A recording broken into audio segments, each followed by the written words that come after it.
कौन आंसर बोला इसका? बोलो। प्रबल अम्ल जल में होता आयनिक होते हैं और दुर्बल अम्ल जल में आंशिक रूप से आयनिक होते हैं। आंशिक रूप से आयनिक होते हैं। दुर्बल अम्ल जो होता है ना, उसमें जो है हाइड्रोक्सी आयन जो होता है बहुत कम होता है। ऐसा समझ में? इसमें क्षार में हाइड्रोक्सी आयन जो है, क्षार में हाइड्रोक्सी आयन कम होता है तो वो दुर्बल होता है। इधर जो है H+ आयन का कंसंट्रेशन कम होता है तो ये दुर्बल होता है। ऐसा समझ में? तो प्रबल अम्ल जो होगा ना, खूब ज्यादा मात्रा में हाइड्रोजन आयन देगा, और जो दुर्बल अम्ल होगा वो बहुत कम मात्रा में हाइड्रोजन आयन देगा। जैसे मैंने आपको बताया था एसिटिक एसिड, क्या बताया था? CH3COOH। इसमें देखो जब ये आयनाइज होगा ना, इसमें CH3COO ये बाहर हो जाएगा, माइनस चार्ज बन जाएगा, और हाइड्रोजन जो है इसमें से प्लस चार्ज बन जाएगा, है ना? तो ये आंशिक रूप से आयनिक हुआ। आंशिक रूप से, आंशिक मतलब होता है पार्शियली, है ना? This becomes ionic partially. ये पार्शियली मतलब आंशिक रूप से ये क्या होता है? आयनिक होता है। आंशिक मतलब बहुत कम जो है आयन का फॉर्मेशन करता है, इसीलिए इसको बोलते हैं पार्शियली आयन का फॉर्मेशन करता है। लेकिन वही जो HCl है ना, HCl जो है ये एक्वा सॉल्यूशन में H2O में, ये भी H2O में डिजॉल्व होता है, और ये H+Cl- आयन जो है देता है। ठीक है? तो ये जो HCl है, यदि ये डाइल्यूट होगा, क्या होगा? डाइल्यूट होगा, है ना? तो डाइल्यूट होगा तो इसके वॉल्यूम के अकॉर्डिंग हाइड्रोजन आयन कम होगा। यदि कंसंट्रेटेड होगा, क्या होगा?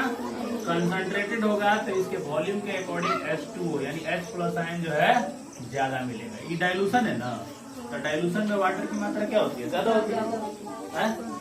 ठीक है? और जो है पर यूनिट वॉल्यूम में जो होता है, इसमें जो है पर यूनिट वॉल्यूम, पर इकाई आयतन में हाइड्रोजन आयन कम हो जाता है। ऐसा समझ लो, हाइड्रोजन आयन कम हो जाता है। अब जैसे मान लीजिए कि ये एक सॉल्यूशन है ना?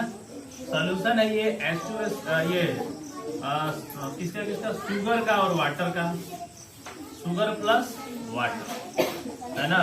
और ये पूरा कंसंट्रेटेड है। कंसंट्रेटेड मतलब कि इसमें शुगर का वैल्यू जो है थोड़ा सा ज्यादा है, और ये काफी, ये शरबत हो गया ना, इसको हम कहते हैं स्वीट जूस, शरबत।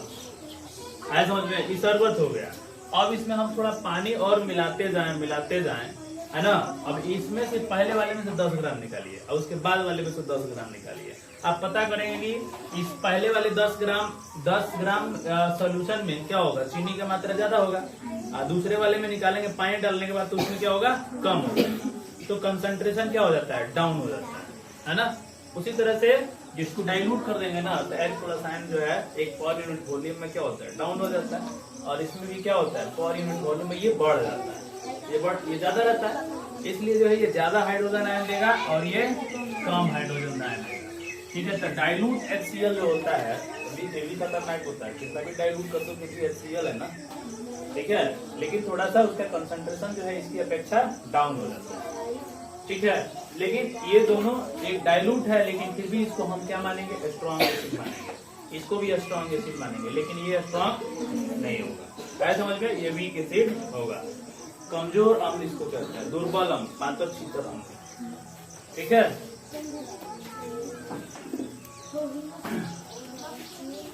देखो, दुर्बल कहने का क्या मतलब है? इसके पास जलाने की शक्ति नहीं होती है, लेकिन इसके पास जलाने की शक्ति नहीं होती है। ये चेहरा, कपड़ा को ये जो है बहुत जल्दी जला देगा, क्योंकि इसके पास जो है पावर ज्यादा रहता है।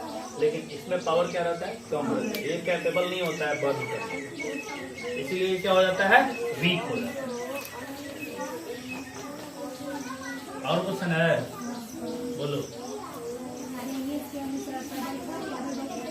हाँ, प्रबल क्षारक और दुर्बल क्षारक में अंतर स्पष्ट करना। तो दुर्बल क्षारक में मैंने आपको एक एग्जांपल बताया था, कोई बताएगा क्या एग्जांपल है? NH4OH, ये क्या है? दुर्बल क्षार है, और ये वाटर में घुल करके NH4+, है ना, और क्या देता है? OH- है। तो ये भी पार्शियली जो है आयनिक हुआ। लेकिन वही NaOH जो होता है ये स्ट्रॉन्ग है ना, तो इसमें जो है हाइड्रोक्सी आयन जो है कितना मिलेगा, ज्यादा मिलेगा, है ना, Na plus plus OH minus.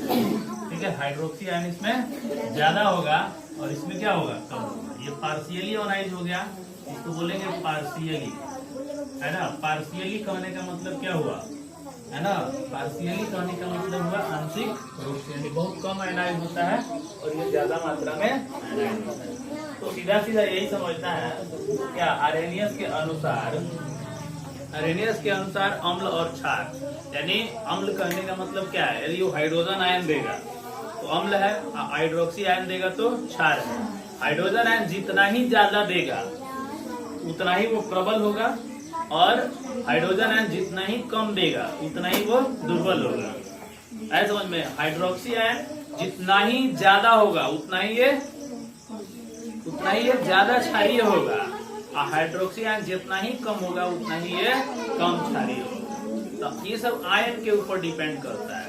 यदि हाइड्रोजन आयन ज्यादा हो जाए, एक्सेस हो जाए, ऐसा समझ में, हाइड्रोजन आयन एक्सेस हो जाए, मोर हो जाए, तो फिर ये स्ट्रॉन्ग एसिड कहलाएगा, है स्ट्रॉन्ग एसिड। लेकिन यदि हाइड्रोजन आयन, है ना, बहुत कम हो जाए, कम कहने का मतलब क्या है, लेस हो जाए, है ना, तो फिर ये वीक एसिड होता है।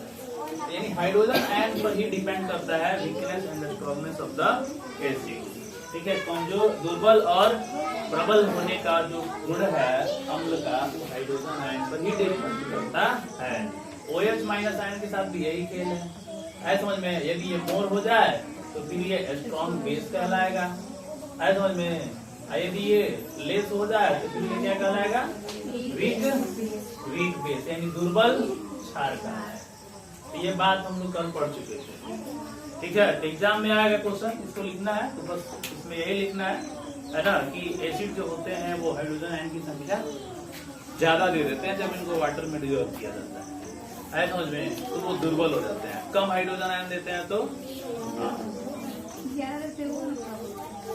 तो ज्यादा देते वही ना प्रबल होते हैं, और जो कम होते हैं वो कम देते हैं वो दुर्बल होते हैं, समझ में। तो दुर्बल अम्ल और प्रबल, दुर्बल क्षार और प्रबल क्षार, आया समझ में। चलो, तो एग्जाम में आर्हेनियस का रूल ही आपको लिख देना है। ठीक है, हाइड्रोजन आयन ज्यादा होगा तो ज्यादा प्रबल होगा, यानी प्रबल होगा, कम होगा तो दुर्बल होगा। उस तरह से क्षार में हाइड्रोक्सी आयन ज्यादा होगा तो प्रबल होगा, कम होगा तो, आया समझ में। इतना तक सबका क्वेश्चन बन गया है, किसी का बाकी भी है जिसका नहीं बना हो, हाँ जी बना है तुम्हारे जी। कौन गाइड खरीदी हो, दिखाओ दिखाओ जी। अब ऊपर से चेहरा देखा कौन लेकर तो आएगी, अंदर देख तुम्हारा वाला ही है। पेपर दिया है पूरा उसमें बढ़िया, तुम देखी हो, 2011 से बढ़िया है जी, 10 साल का पेपर है। अब कैसे ले लो, एक किताब अब रहना चाहिए आपके पास। क्वेश्चन कहाँ से करिएगा, नहीं तो आगे से पढ़िएगा, पीछे से भुलक्कड़ होते जाइएगा। किताब अब खरीद लीजिए ताकि घर पे उसको बैठ करके क्वेश्चन करिएगा, है ना। क्वेश्चन जितना ही करिएगा उतना ही आपको याद होगा। लेकिन हाँ, इसके पहले वाला केमिकल रिएक्शन का जो भेजे थे क्वेश्चन सब कोई कर लिया है? हाँ, MCQ में जो भेजे थे, वस्तुनिष्ठ प्रश्न भेजे थे, उसको किए हो? हाँ, केमिस्ट्री वाला, रासायनिक अभिक्रिया वाला, उसमें क्वेश्चन नहीं था ऑप्शन वाला, 50 के आसपास क्वेश्चन था उसमें। हाँ हाँ, की हो नहीं कर रही है, उसको जाके करो। अभी दूसरा जाएगा, खत्म हो जाएगा ना, तो इसको भी भेज देंगे, इसका भी ऑब्जेक्टिव चल जाएगा, तो जाके करो।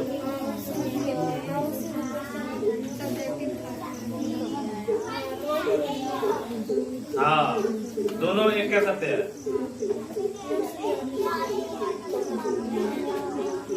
अब पहला चैप्टर का नोट्स हो गया है, हाँ?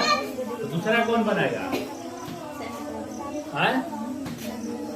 दूसरा का पहला का चेक करा दो कल, तो नहीं वो पहला का चेक करा दो। घर जाए खाली सुनने से होगा, काम करते जाओ, कंप्लीट करते चलो, जो पढ़ रहे हो तो कंप्लीट करते चलो। फिजिक्स का 2 चैप्टर कंप्लीट हो गया, 3 तक, बिहार बोर्ड वालों का 3 तक, इन लोगों का 2 तक, है ना। अब तीसरा हम लोग फिजिक्स चालू करेंगे अगला चैप्टर, अगला महीना, अगला वीक में, है ना, इलेक्ट्रिसिटी, ठीक है। अब उसमें हम लोग बल्ब जलाना सीखेंगे, कैसे बल्ब जलता है, ठीक है। हाँ, अगले वीक से शुरू होगा हम लोग का इलेक्ट्रिसिटी, ठीक है। अभी हम लोग का देखो रेशियो, ठीक है, इतना स्पीड चल रहा है ना, बहुत जल्दी खत्म हो जाएगा। आप लोग केवल थोड़ा सा हमारा कोऑपरेट करिए। कोऑपरेट में क्या करना है कि जो क्वेश्चन भेज रहे हैं उसको करिए, दूसरा का जो नोट्स है उसको बना के जल्दी से दिखा दीजिए। तीसरा का जो क्लास में क्वेश्चन दे रहे हैं, है ना, वही आपको महान बनाएगा। है समझ में ना? जो क्लास में क्वेश्चन है, 16 का क्वेश्चन परसों का हो गया, आज कितना क्वेश्चन हो गया, 7, 16 7 कितना हो गया, 23 क्वेश्चन हो गया, 17 23 क्वेश्चन हुआ। अभी इसमें बहुत सारे क्वेश्चन बनेगा, अभी कम से कम अभी 100 का क्वेश्चन बनेगा इस चैप्टर में। 100 का क्वेश्चन बना तो समझिए कि आपका लाइन बाय लाइन क्वेश्चन भी क्लियर हो गया, ऑब्जेक्टिव भी क्लियर हो गया, है समझ में। हाँ,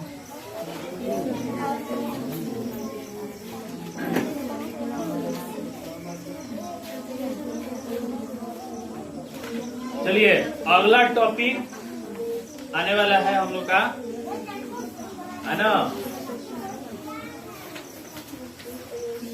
पीएच स्केल। क्या आने वाला है? हाँ देखो, कहने का मतलब ये है, सुनो ध्यान से, कि आर्हेनियस के सिद्धांत के अनुसार ये तो क्लियर हो गया कि हाइड्रोजन आयन ही अम्ल, हाइड्रोजन आयन जो है अम्ल के होने का पता लगा बताता है, और हाइड्रोक्सी आयन जो है बेस के होने का पता बताता है। लेकिन उसे ये क्लियर नहीं हो पाया कि जो है वो कितना स्ट्रॉन्ग होगा और कितना बेस होगा परफेक्ट रूप से, कितना स्ट्रॉन्ग और कितना वीक होगा परफेक्ट रूप से आर्हेनियस से पता नहीं चला। तब जब नहीं पता चला तब हमारे साइंटिस्टों ने कहा खाली कहने से होगा, करके दिखाओ ना। पीएच स्केल बनाया उसी हाइड्रोजन पर, क्या बनाया, पीएच स्केल, पीएच स्केल, है ना, पीएच स्केल बनाया। क्या बनाया, पी छोटा से रहता है, एच बड़का से रहता है, पीएच स्केल। समझ में क्या पढ़ने वाले, पीएच स्केल क्या ये पूछिए, पीएच स्केल क्या होता है, किस चिड़ै का नाम है जी, किस चिड़ै का नाम है, पावर ऑफ हाइड्रोजन। ये एक ऐसा स्केल है ना, जो किसी एसिडिक सॉल्यूशन में या बेसिक सॉल्यूशन में या पावर ऑफ हाइड्रोजन यानी हाइड्रोजन की शक्ति को मापता है। कौन जी, pH scale, P for proton, P for, अब जहाँ पी लिखे वो पापा का थोड़ी होता है, पी फॉर पापा यहाँ पी फॉर पापा नहीं है ना, पापा का पीए होता है, पीए मैंने पीछे पीछे घूमो तो पापा के पीछे, ठीक है। तो P for protein, H for hydrogen, है समझ में, पी फॉर प्रोटेन और एच फॉर हाइड्रोजन, है समझ में। यह एक ग्रीक लेटर है, कौन सा है, ग्रीक लेटर है। इसका मतलब होता है पावर। क्या होता है, पावर को कहते हैं शक्ति। क्या कहते हैं, शक्ति, है ना। तो ये क्या बताता है, शक्ति बताता है, किसका, हाइड्रोजन का। इसीलिए इसका मतलब हो जाता है power of hydrogen, power of hydrogen, power of hydrogen मापने वाला एक स्केल बन गया। स्केल क्या होता है, स्केल क्या है, scale is an instrument to measure something. किसी भी चीज को मापने के लिए एक पैमाना बनाया जाता है। जैसे मान लीजिए कि आप धान गेहूं जोखते हैं ना, वजन करते हैं, तो उसको किसमें वजन करते हैं, किलोग्राम में करते हैं ना। पेट्रोल डीजल को 1 किलो तक पेट्रोल देखो 1 लीटर, है समझ में। तो सबका जो है पैमाना अलग अलग है कि नहीं, है। रुपया मापते हो? 1 किलो रुपया दे दो। रुपया खुद में मापन है समझ में। मेजरमेंट का सिस्टम क्या है? रुपया। मनी का मेजरमेंट किस में हो रहा है? रुपया में हो रहा है, रुपए में हो रहा है समझ में। उसी तरह से जो है ये स्केल है, ये क्या मेजर करेगा? हाइड्रोजन का पावर मेजर करेगा, हाइड्रोजन का पावर मेजर करेगा। कौन? PH scale. कौन? PH scale. PH scale hydrogen का पावर मेजर करेगा, है ना। पीएच स्केल सबके कांच में लगा दो, हाइड्रोजन का पावर मेजर कर लेगा। कांच में लगाने वाला थर्मामीटर बुखार लगता है तो कांच में लगा देते हैं, चाहे मुंह में धक लगा देते हैं, दबले रहते 13 घंटा, है ना। तो ये कांच में लगाने वाला नहीं है जी, पहले ध्यान में रखना, है ना। ये पीएच स्केल है, पावर ऑफ हाइड्रोजन बताता है। किसमें बताता है? कांच में नहीं बताता है, ये बताता है इन a solution, in a solution, है ना, in a solution of acid and base. Acid and base का सॉल्यूशन में ये पावर ऑफ हाइड्रोजन बताता है ना। जितना गलती दिमाग में आ रहा है ना, सब उसको बाहर करो, ओरिजिनल है उसको दिमाग में घुसाओ, है ना। तो किसी एसिडिक और बेसिक सॉल्यूशन में हाइड्रोजन की शक्ति क्या है, इसको मेजर करने के लिए क्या बनाया गया? पावर ऑफ हाइड्रोजन, है ना। तो हाइड्रोजन वाला जो कहानी है ना, ये आर्हेनियस ने दिए थे कि एक तू जल में डालेगा ना तो H+ आयन देगा, लेकिन वो ये नहीं बता पाए कि जो है ना, हाइड्रोजन की शक्ति जो है किस तरह मेजर करेंगे। तो उसके लिए एक स्केल बनाना पड़ा। तो कैसे हम मापेंगे? तो हाइड्रोजन आयन की शक्ति मेजर करने वाला जो स्केल है उसका नाम क्या है? पीएच स्केल, है ना। तो पीएच स्केल क्या है? तो यहाँ P फॉर क्या है? Protein, H for hydrogen. Protein मतलब पावर होता है, यानी हाइड्रोजन की शक्ति किसी बिलियन में, किसी अम्लीय और क्षारीय बिलियन में हाइड्रोजन की शक्ति मापने वाले इंस्ट्रूमेंट को हम क्या करते हैं? पीएच स्केल करते हैं। आए समझ में? क्या करते हैं? PH scale. ये तो हो गया। अभी क्वेश्चन हो रहा हो, क्वेश्चन नहीं उठेगा। कैसन हो रहा? तो एक स्केल होता है, इंची होता है ना, इंची कुंग का, वैसा ही ये भी होता है ना। देखो इस तरह से होता है, ठीक है ना। इसके एक मीडिएटर होता है। क्या होता है? मीडिएटर, ठीक है। इस पर 0 से लेकर के 14 तक नंबर अंकित होता है। कितने तक? 14 तक। 0 से लेकर 14 तक नंबर अंकित होता है ना। जो मीडिएटर होता है वो 7 के पास होता है। कहाँ होता है? हाँ, बाकी 1, 2, 3, 4, 5 और 6। उसके बाद 7 हो गया ना। 8, 9, 10, 11, 12 और 13, और ये हो गया 14। 14 तक नंबर अंकित होता है समझ में। पीएच स्केल, ठीक है। ये 7 नंबर क्या है? बीच वाला है, ये बीच वाला नहने के ना होने के, तो एक के बोलते हैं न्यूट्रल, है ना। 7 एक ऐसा पॉइंट है जो एसिडिक या बेसिक सॉल्यूशन को न्यूट्रल घोषित कर देता है। क्या घोषित करता है? हाँ, न्यूट्रल घोषित कर देता है। तो पीएच एक ऐसा स्केल है जिस पर 0 से लेकर 14 तक नंबर अंकित होते हैं। 14 तक नंबर अंकित होता है। यदि इस पीएच स्केल को किसी सॉल्यूशन में डाला जाए, यदि वो सॉल्यूशन एसिडिक होगा, बेसिक होगा, तो उस पर ये अपना रिजल्ट देगा। क्या रिजल्ट देगा? यदि पीएच स्केल का वैल्यू 7 के बराबर है। कितने के बराबर है? हाँ, पीएच का वैल्यू यदि 7 के बराबर है ना, तो विलयन जो होगा, यानी जो सॉल्यूशन होगा वो उदासीन होगा। कैसा होगा? हाँ, उदासीन बता दिया ना, नहने के ना होने के, यानी न्यूट्रल। तो नहने को होने की केमिस्ट्री में लिखोगे, नहीं अम्ल है और नहीं क्षार है। तो इसका मतलब पीएच यदि 7 हो गया तो विलयन क्या हो गया? उदासीन। आया समझ में? यदि पीएच का वैल्यू लेस देन 7 हो गया, तो लेस देन 7 होने का मतलब है ना 0 से लेके 7 के बीच। आया समझ में?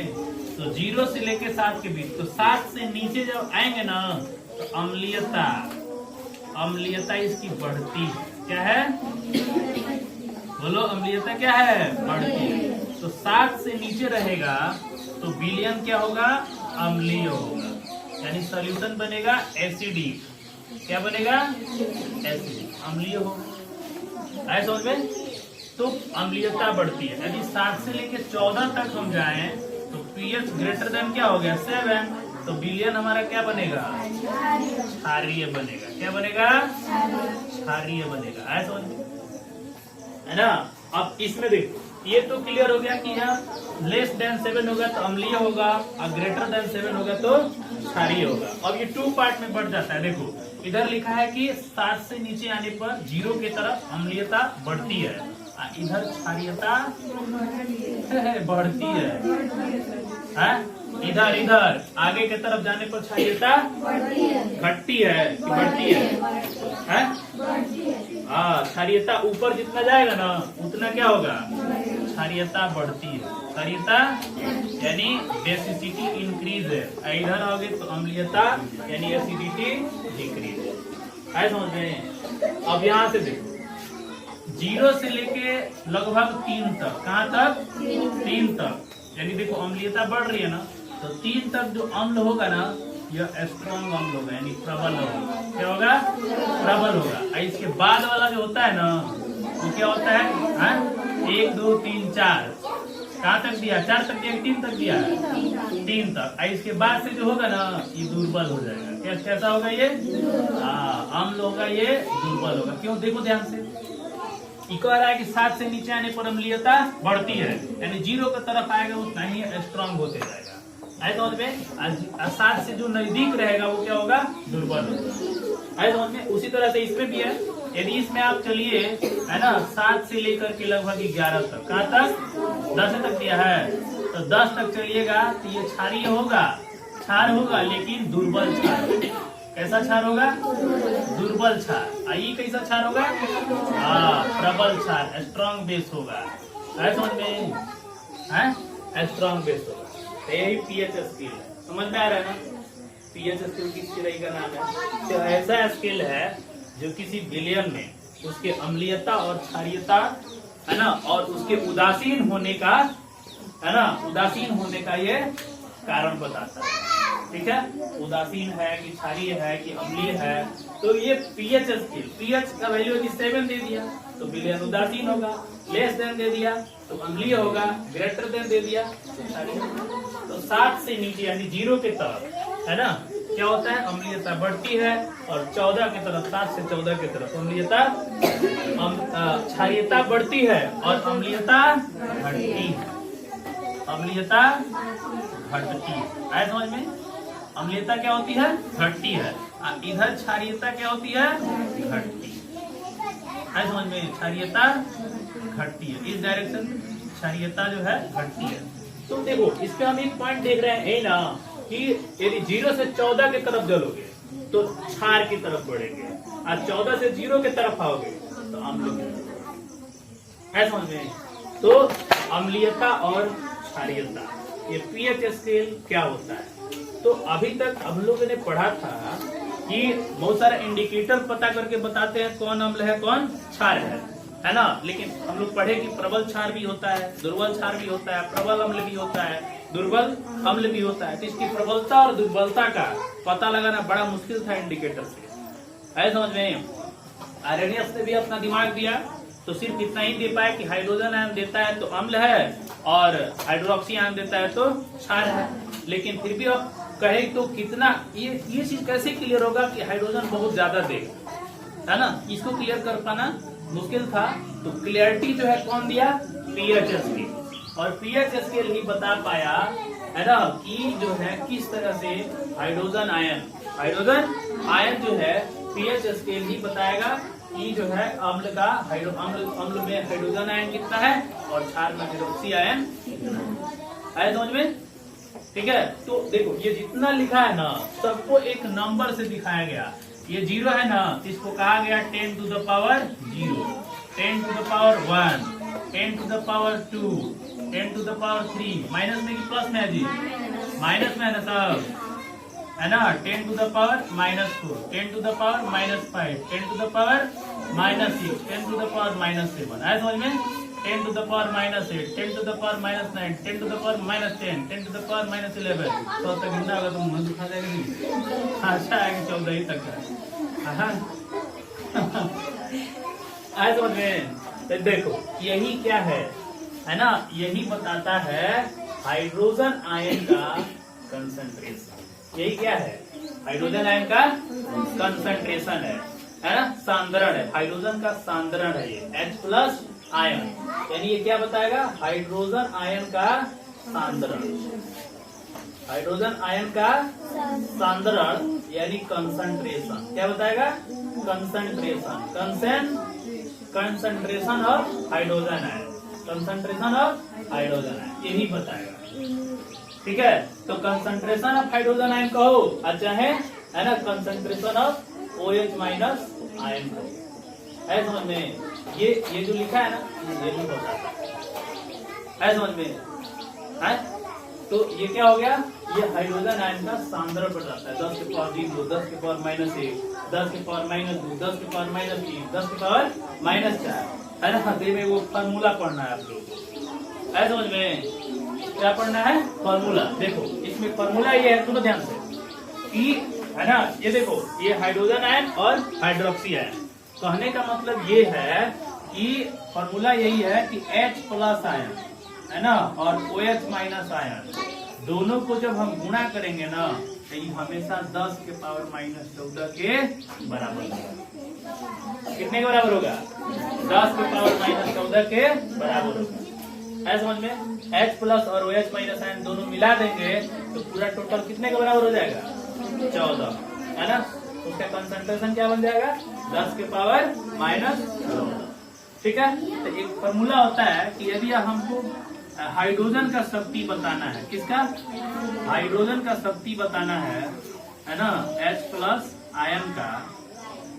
ठीक है, देखो फॉर्मूला होता है -log H+। ठीक है, आप OH का बताना है, ठीक है, OH- आयन का बताना है तो -log OH- ion.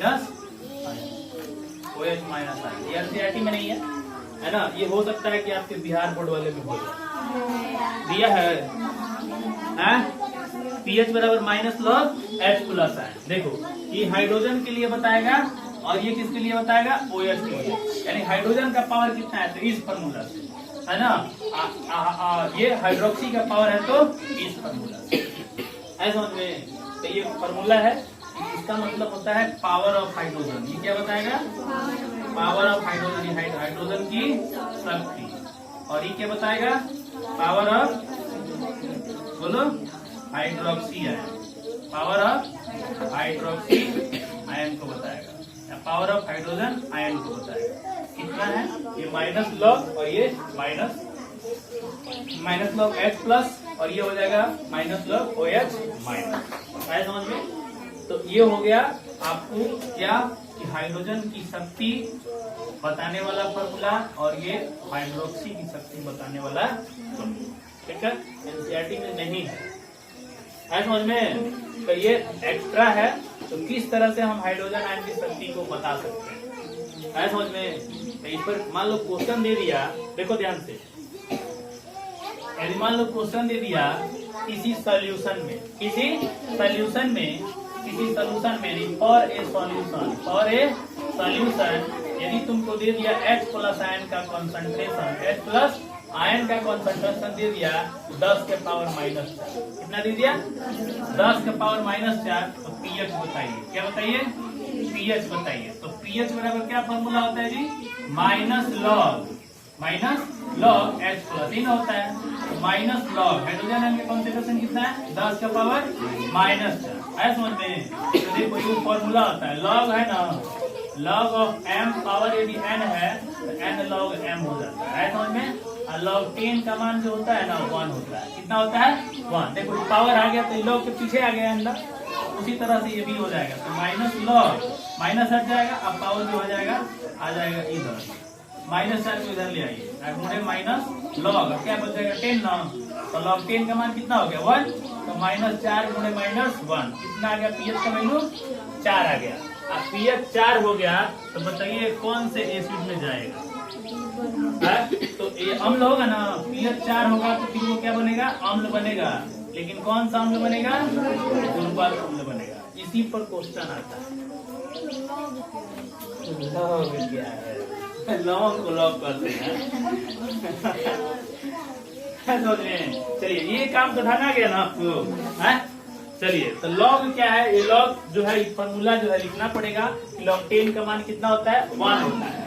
Log m का power n, log of m का पावर n, तो n लॉग m हो जाता है। यही फॉर्मूला लगा के इसको बनाया है, ऐसा समझ में। लॉग 10 का मान 1, लॉग 10 का मान 1, ऐसा समझ में। लॉग 10 का मान 1 हो गया। और उसके बाद से ये आगे कहाँ चला गया, पीछे लग गया ना ये -4, इसके हिसाब से तो -4 लगा, इसके हिसाब से 1, तो ये क्या बन गया, x बराबर 4 बन गया। तो for solution H plus ion इतना दिया हुआ है, कंसंट्रेशन इतना है, तो pH कितना है समझ में। हाँ यार, क्योंकि लॉग आपने पढ़ा ही नहीं है, इसलिए क है तो क है, ख नहीं है। आप लोग दिमाग बना लीजिए कि लॉग का power n, log of m to the power n है, तो इसको क्या लिखते हैं, n log m। और लॉग 10 का मान कितना होता है, 1। ऐसा ना बस कपड़िया में घुसा लीजिए, यानी कि ऐसे होता है, क्वेश्चन में लगा दीजिएगा तो आंसर आ जाएगा। ढेर तरक्की करने के लिए सोचिएगा तो ना वही मिलेगा ना यही मिलेगा। ये कॉन्सेप्ट आपको लिखना है, समझ में। तो अभी फिलहाल आप क्या करिए, है ना, आप जो है आप नोट कर सकते हैं, जैसे जब हम लिखे वैसे वैसे नोट कर लीजिए, और ये क्वेश्चन जो है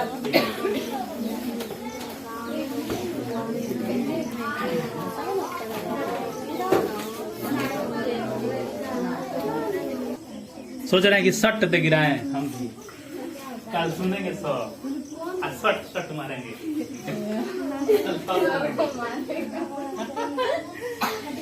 तुम लोग को थोड़ा मारने का मन कर रहा है, सट, फिर आप लाएंगे पारंपरिक सबको मारेंगे। एक क्वेश्चन पर 4 घंटा सट गिरेगा। गुड़िया कुमारी, ठीक है, पहला क्वेश्चन गुड़िया से होगा, नहीं आएगा। चलो देखो, हाइड्रोजन आयन कंसंट्रेशन। अब ये बताता है हाइड्रोजन आयन कंसंट्रेशन को, 10 का पावर 0, 10 का पावर -1, 10 का पावर -2, ये हाइड्रोजन आयन कंसंट्रेशन को बता रहा है। तो जब हम अम्ल से जब क्षार की तरफ जाएंगे ना, तो हाइड्रोजन आयन का कंसंट्रेशन जो है घटेगा। क्या होगा, हाँ ये घटेगा, यानी डिक्रीज करेगा। आए समझ में, घटना माने क्या होता है, डिक्रीज करना। और जैसे हम इधर से जब इधर जाएंगे ना, तो हाइड्रोजन आयन क्या होगा, बढ़ेगा, हाइड्रोजन आयन बढ़ेगा। कंसंट्रेशन हाइड्रोजन आयन का जितना ही बढ़ेगा उतना ही सॉल्यूशन अम्ल की ओर जाएगा। ऐसे समझ में, ठीक है, बढ़ेगा। तो देखो बड़ा घट रहा है इस डायरेक्शन में, और ये क्या आ रहा है, बढ़ रहा है, जिसकी वजह से इस डायरेक्शन में बढ़ेगा, फिर सीधे क्षारीयता से अम्लीयता की ओर जाएगा। कहाँ से कहा, क्षारीयता से अम्लीयता। इधर से जाएंगे तो हाइड्रोजन आयन क्या होगा, घटेगा। लेकिन इसी में उल्टा होगा, देखो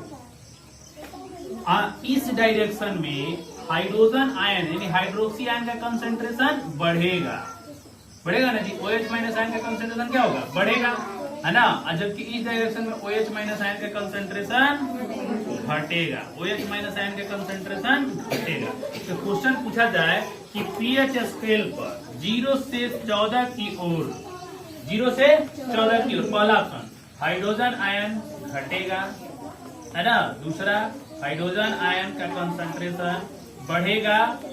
तीसरा दोनों होगा, है ना, दोनों सही है। और चौथा कोई नहीं सही है। तो क्या बोलोगे, 0 से 14 की ओर क्या होगा, हाइड्रोजन आयन घटेगा। कौन सही है, हाँ, लेकिन यही दे कि OH माइनस आयन घटेगा, है ना, OH माइनस आयन घटेगा, OH माइनस आयन बढ़ेगा, है ना, या दोनों होगा या कोई नहीं, बोलो। तो 0 से 14 की ओर हाइड्रोक्सी आयन बढ़ेगा, है ना। अब ये क्वेश्चन दे देगा, देखो क्वेश्चन कई तरह से पूछेगा। क्वेश्चन ये भी पूछ